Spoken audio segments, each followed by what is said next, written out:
Assalamualaikum warahmatullahi wabarakatuh. Apa khabar semua? Hari ini kita sambung Iqra 3, muka surat 23 dan 24. Muka surat 23. Wa idza sa'alaka ibadi la yusufu wa akuhu nasiyahu tahuma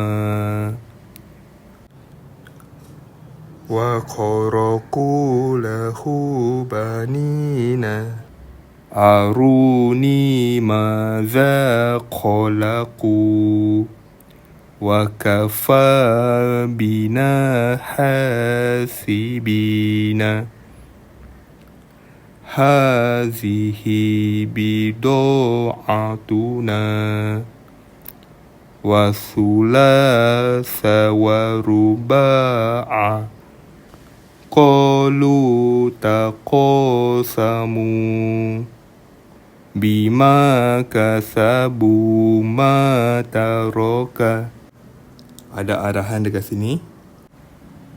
Bacaan boleh terputus-putus asalkan betul walaupun lambat. Qala ma nahakuma libasahuma liyuriyahuma solataka ala syakilatihi. Muka surat 24.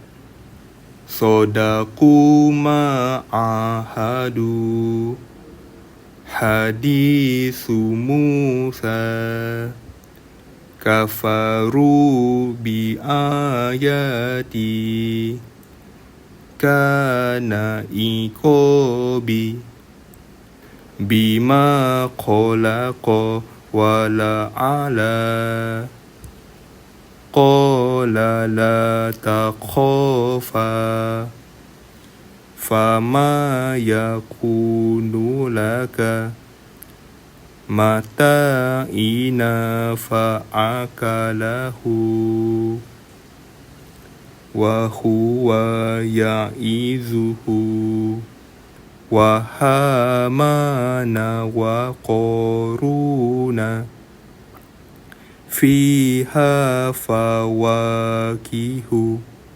haruna wa musa laha malikuna walu'inu bima qalu.